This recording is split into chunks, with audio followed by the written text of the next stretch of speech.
शुभ संध्या। मैं अनन्या विद्याश्री परिवार की ओर से आप सभी विद्याश्री के अभिभावकों एवं उन सभी अभिभावकों का हार्दिक अभिनंदन करती हूँ जो हमारे साथ रामलीला के माध्यम से जुड़े।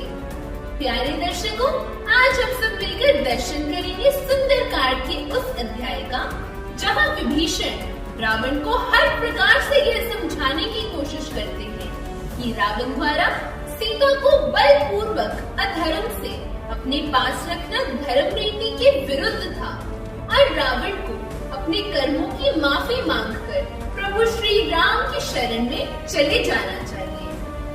विभीषण जी रावण से कहते हैं कि सचिव वेद गुरु तीनी जो प्रिय को लही भैया आस, राजधर्म तन तीनी कर हो ही वेग ही नास, काम क्रोध मत लोभ सब नाथ नरक है पर, सब परिहरि रघुबीर ही बजह बजही जेहि सन।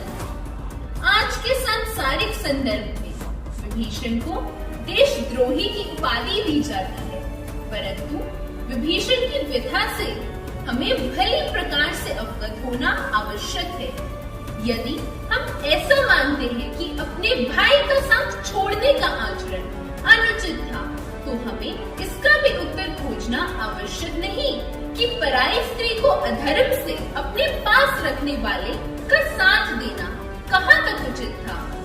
माना लंका का भेदी होना अनुचित था, परंतु न्याय को छोड़ अन्याय की ओर जाना कहाँ तक उचित था।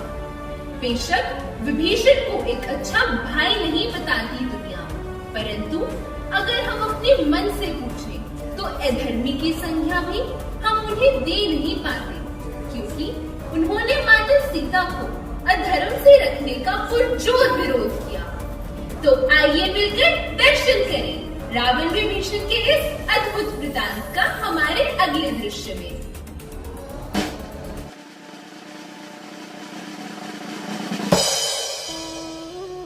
वानरों को गए बहुत समय बीत गया और मेरा मन निराशा के अंधकार में समा रहा है।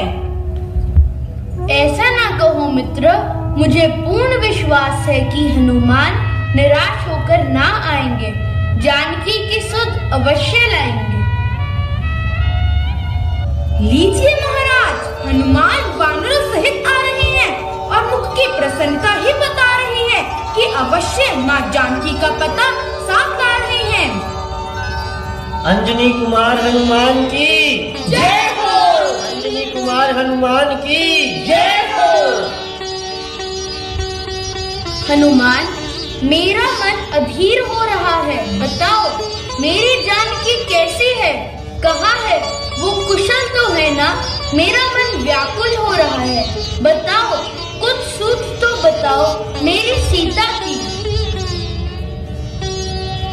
जो देखा ना कहूँ कैसे, कहते ही जान पड़कती है। रावण के निष्ठुर वचन सुन यह छाती कुशल धड़कती है। एक निर्जन वन में उपवन है, सुख का ना कोई साधन है। राम के वियोग में तड़पता जानकी माँ का मन है। रट लगी है आपके ही नाम की, पर सांस में प्राण है अटके हुए केवल मिलन की आस में। हनुमान, क्या तुम्हारी सीता से कोई भेंट हुई? हाँ प्रभु, और उनकी निशानी के रूप में यह चूड़ामणि भी लाया हूँ। हाँ हनुमान, यह चूड़ामणि तो मेरी सीता का ही है।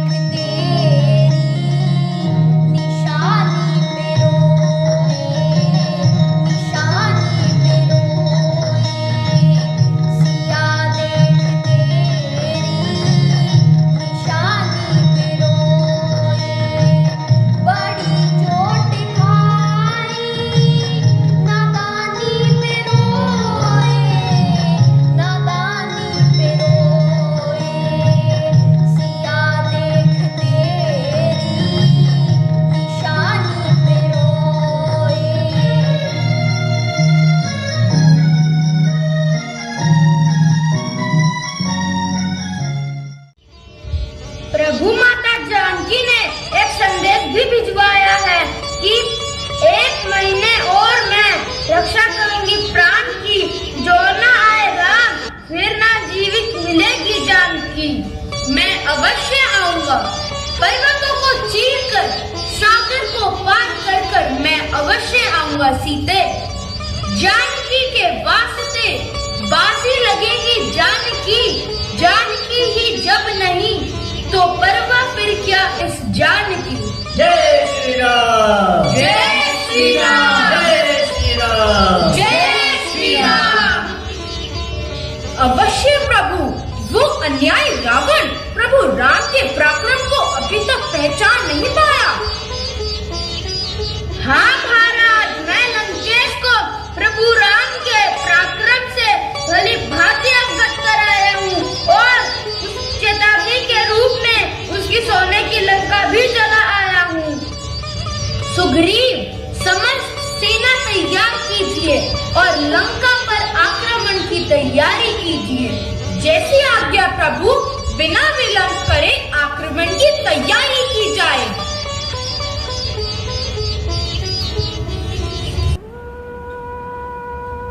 महाराज की जय हो। वानर सेना समुद्र तट पर पहुंच चुकी है। क्या कहा? वानर सेना समुद्र तट पर? हाँ महाराज, और वानर सेना लंका पर चढ़ाई करने की योजनाएं बना रही है। कोई चिंता नहीं। लंका के वीरों, तुमने सुना गुप्तचर क्या कह कर गया? सेनापति, युद्ध की तैयारी करो। लंका का बोलबाला और शत्रुओं का मुंह काला होना चाहिए। महाराज, युद्ध की घोषणा से पहले एक बार फिर सोच विचार कर लीजिए। मेरी मानिए, अभिमान को छोड़कर भगवान राम की शरण में जाइए और माता जानकी को लौटा दीजिए। विभीषण, आज ये तुझे क्या हो गया है जो शत्रु पक्ष की पैरवी कर रहा है? आज ही लंकेश से सूझी तुझे भी बैर की। मेरा भाई, मेरा हितैषी और बड़ाई कर रहा है गैर की। नहीं भ्राताश्री, मैं ठीक कह रहा हूँ। यदि आप अपना और लंका नगरी का कल्याण चाहते हैं तो भलाई इसी में है कि माता जानकी को लौटा दीजिए। बस रहने दीजिए चाचा श्री, बहुत सुन चुका हूँ। आपको इतनी भी लाज नहीं आई? भाई होकर भाई से विश्वासघात करते हो, नमक हमारा खाते हो और शत्रु के पक्ष की बात करते हो। देख रहे हो भ्राताश्री, यह मेघनाथ क्या कह रहा है? जो कुछ कह रहा है ठीक कह रहा है। बैठकर तुझसे सुने हम गैर के गुणगानों को। ऐसा सुनने की नहीं है आदत लंकापति रावण के कानों को। आप कुछ भी कहें भ्राताश्री, परंतु मैं एक बार फिर कहता हूँ कि आप अपने किए पर अवश्य ही पछताएंगे। बस बस, मुझे तेरे उपदेश की आवश्यकता नहीं। विश्वासघाती, मेरे सामने शत्रु की बड़ाई करना बंद कर। डूब कर मर जा कहीं, बदली है नीयत तेरी। चल निकल जा दूर कहीं, भाती नहीं मुझे सूरत तेरी। ठीक है भ्राताश्री, जैसी आपकी इच्छा। मुझको आखिर क्या पड़ी? जो कुछ किया सो पाओगे। बीज जो बोया है तुमने, फल भी उसका खाओगे। चले जाओ।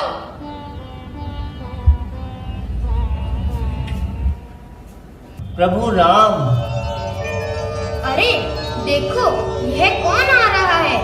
चाल और ढाल से तो राक्षस मालूम होता है, परंतु मस्तक पर तिलक लगाए, गले में माला पहने और राम नाम रटते हुए हरि भक्त सा लगता है। अरे कहीं ऐसा तो नहीं कि रावण का कोई गुप्तचर हमारा भेद लेने आया हो? हाँ, सही कहते हो। चलो इसे पकड़कर महाराज सुग्रीव के पास ले चलते हैं।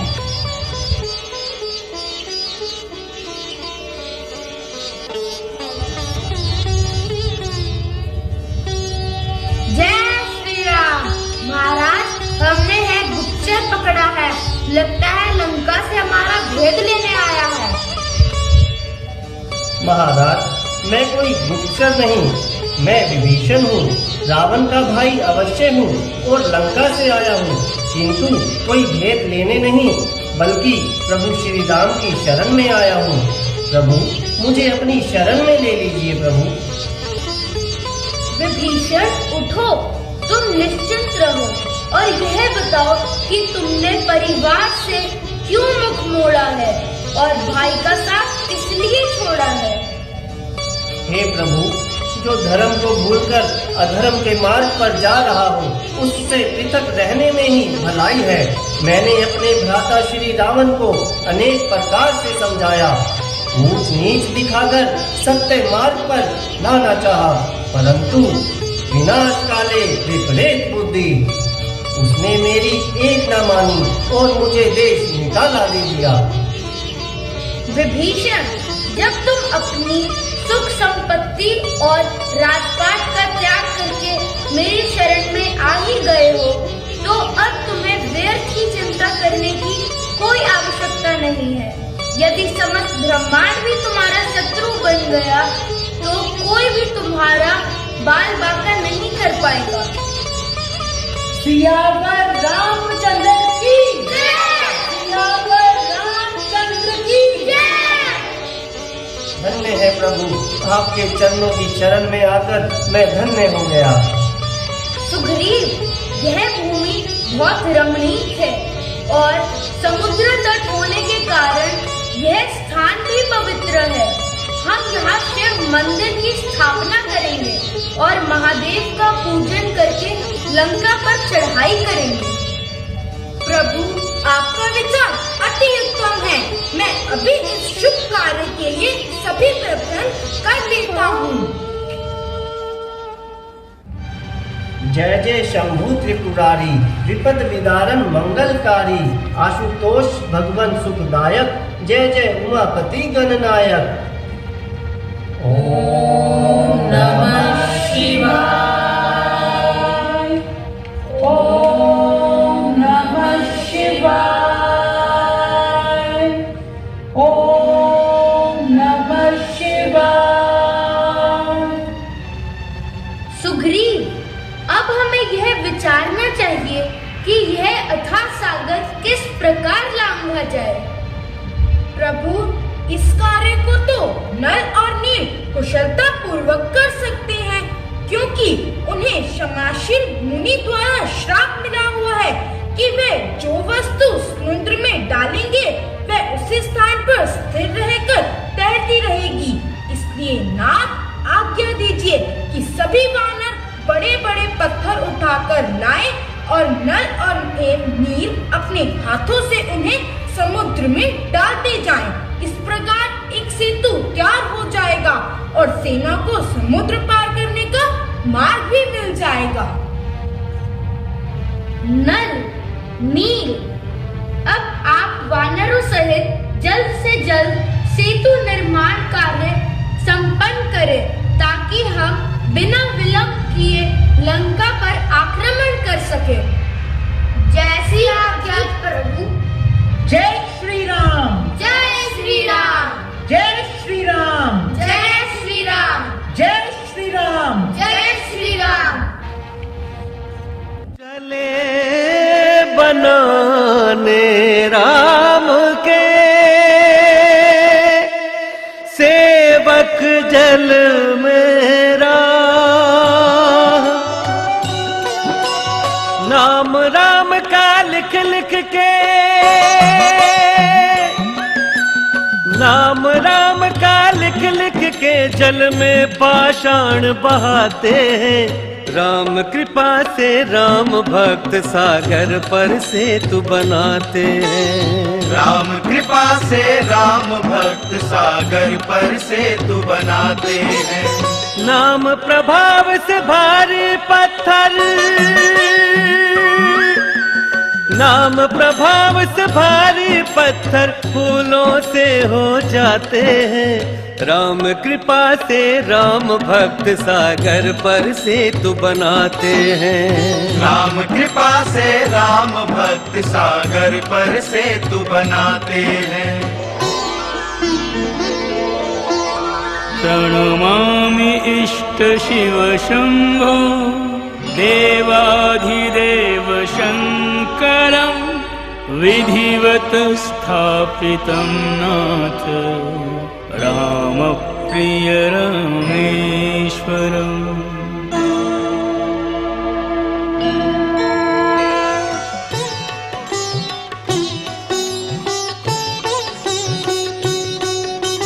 राम नाम लिख कर हनुमान श्री राम जय राम जय जय राम। प्रभु, अब हमारी सेना समुद्र पार कर चुकी है। अब आगे के विषय में क्या विचार है? मेरे विचार में एक बार फिर किसी दूत को भेजकर रावण को समझाना चाहिए। अवश्य प्रभु, मेरी सम्मति में भी रावण को एक अवसर और देना चाहिए और उसको समझाने के लिए युवराज अंगद को भेजना चाहिए। हमारे विचार में भी ऐसा ही है। अंगद वीर होने के साथ साथ नीति कुशल भी है, इसलिए अंगद को भेजना ही उत्तम रहेगा। तो नाथ, मुझे आशीर्वाद दीजिए और अभिमानी से भेंट करने के लिए विद्या दीजिए। जाओ, मेरा आशीर्वाद तुम्हारे साथ है। जय श्री राम।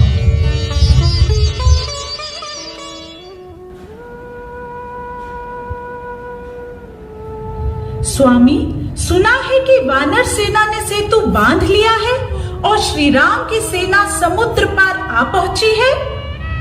तो क्या हुआ? वे वानर भला मेरा क्या बिगाड़ेंगे? वो सब मेरे पैरों के तले आकर कुचले जाएंगे। क्या बताऊं नाथ, जब से श्री राम दल समुद्र पार आया है, मेरी दाहिनी आंख फड़कती जा रही है, मेरा हृदय घबराता जा रहा है, रातों को भयानक स्वप्न दिखाई दे रहे हैं। ये शगुन अच्छे नहीं, बात मेरी मानिए, छोड़िए हठ अपना, संग्राम की मत ठानिए। देखना शगुन अपशगुन सब मूर्खों की बात है। कोई कर सकता है क्या जब साहस मेरे साथ है? नाथ, मैं आपके साहस और पुरुषार्थ को भली भांति जानती हूँ, परंतु पराई स्त्री को हर कर भी तो अपयश नहीं कमाना चाहिए। मंदोदरी, ये व्यर्थ की बातें छोड़ो और तुम आराम करो। मैं दरबार में जाकर युद्ध की नीति पर विचार करता हूँ। लंका नरेश की जय हो। महाराज, वानर सेना से एक दूत आया है। यदि आपकी आज्ञा हो तो उसे आपके समक्ष उपस्थित किया जाए। आज्ञा है।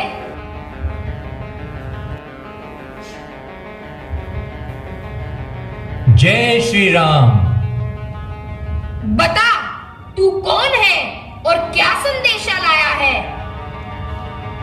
मैं पराक्रमी बाली का पुत्र और श्री राम का दूत, अंगद नाम है मेरा। बोल, क्या कहना चाहता है? लंकेश, तुम्हारा कुल श्रेष्ठ है। तुमने शिव और ब्रह्मा का वरदान पाकर इंद्रादि देवताओं को जीत लिया है। वेदों के ज्ञाता होकर फिर यह नीच कर्म क्यों किया है? हर के लाए माता जानकी, नहीं ये अच्छा किया। पाप के पथ पर चले, परिणाम का ना विचार किया। मूर्ख वानर, सोच समझ कर बोल। जानता नहीं कि मैं कौन हूँ? जिससे भय खाता है नभमंडल, वह योद्धा मैं ही हूँ। पूजता है जिसको भूमंडल, वह प्रतिमा मैं ही हूँ। लंकेश, हो ना अंधे इस कदर, तुम मोह के जंजाल में एक दिन पड़ना पड़ेगा काल के भी जाल में। यदि तुम अपना भला चाहते हो तो माता जानकी को लुटाकर प्रभु श्री राम की शरण में चले जाओ। मूर्ख वानर, तू जानता नहीं कि तू लंकापति रावण के समक्ष खड़ा है। तू मेरी शक्ति को नहीं पहचानता। यदि ऐसे ही वीर थे तो सहस्त्रबाहु को जीतकर क्यों ना अपना बल दिखाया? धनुष को तोड़कर क्यों ना जग में नाम कमाया? मैं यहाँ पर दूत बनकर आया हूँ, इसलिए विवश हूँ। नहीं तो भूमि पर पटककर सारी सेना को मारकर माता जानकी को अपने साथ इसी समय ही ले जाता। एक तुच्छ वानर और अपनी वीरता पर इतना अभिमान। लंकेश, देख, अपनी वीरता का एक दृश्य दिखाता हूं और इस भरी सभा में सबके सामने अपना पग जमाता हूं। यदि इस सभा में कोई भी वीर मेरे पग को उठा देगा तो अंगद सौगंध खाकर कहता है कि माता जानकी को हार जाएगा। योद्धाओं, देखते क्या हो, इस वानर का पैर तुरंत उखाड़ दो और भूमि पर पटक कर इसी दम पछाड़ दो। हिलाऊं पैर क्या, ये भूमि भी हिला डालूं? हो हुक्म लंकेश का तो इस वानर को ही खा डालूं। हाँ, यह पग तो चीज ही क्या, फौलाद का खंबा हिला दूंगा, हिमालय की जड़ों को भी खोखली करके दिखा दूंगा। मेघनाथ, देखता क्या है, उठाकर फेंक दे इस वानर के पग को आकाश में। देर थी बस हुक्म की, अब देर एक पल की नहीं, मेरा केवल इशारा ही काफी है, बात बल की नहीं। है कोई जादू या टोना या छलावा है कोई? देखता हूँ पैर है इसका या धोखा है कोई। बस लंकेश, बन के तू अनजान क्यों अज्ञान के पथ पर चला। पांव छूने से मेरे नहीं होगा तेरा भला। यदि पांव छूने हैं तो प्रभु रामचंद्र जी के छू, जिससे तेरा कल्याण होगा। जान ले करुणा प्रभु की, लोक का कल्याण है, अन्यथा अब युद्ध का ऐलान है, ऐलान है। जय श्री राम। लंकेश, मैं अब जाता हूं और युद्ध का बिगुल बजवाता हूं। प्यारे दर्शकों, हमारे इस प्रसंग के पश्चात आप सभी को यह ज्ञात तो हो ही गया होगा कि अंगद भी हनुमान जी की तरह पराक्रमी और बुद्धिमान थे। रावण की सभा में उन्होंने अपना ऐसा पैर जमाया कि उन्हें कोई बलशाली वीर भी हिला नहीं पाया। अंगद के पिता बाली जब मृत्युशैया पर थे, तब उन्होंने अंगद को 3 बातें अपने जीवन में ढालने के लिए कही। पहली बात, किसी भी निर्णय को लेने से पूर्व देश, काल और वहाँ की परिस्थिति से पूर्ण रूप से अवगत होना चाहिए। दूसरा, किसके साथ, कब और कैसे व्यवहार करें, इसका निर्णय विवेक से करें। एवं तीसरी बात, क्षमा भाव से जीवन यापन। आज के इस भागदौड़ एवं नैतिक मूल्यों से दूर होते मानव जीवन को अंगद जी द्वारा अपनाए गए इन तीनों नियमों को अपने जीवन में ढालना आवश्यक है, ताकि मनुष्य एक आदर्श जीवन जी सके। तो मैं अपनी वाणी को यही विराम देती हूँ और यह विश्वास करती हूँ कि आप हमारे विद्याश्री के नन्हे कलाकारों पर अपना आशीर्वाद हमेशा ही रखेंगे, क्योंकि कलाकारों के लिए उनके दर्शकों की कमेंट्स ही उनकी संतुष्टि का स्रोत है। तो आप सबसे कल मुलाकात होगी यहीं पर विद्याश्री परिवार के साथ रामलीला के 9वें दिवस पर। शुभ रात्रि।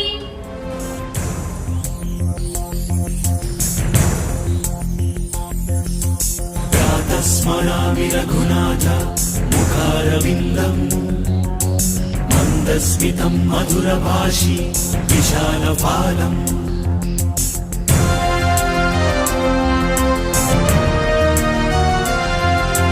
कर्णावलिं विचलकुण्डल शोभिखण्डभागम् कर्णान्तर्गनयनं नयनाभिरामम्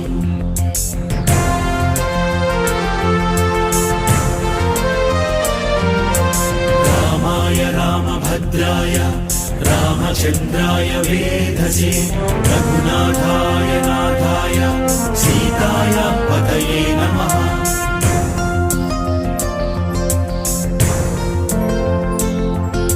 चरितं रघुनाथस्य शतकोटि प्रविस्तरम् एकैकमक्षरं प्रोक्तं महापातकनाशनम्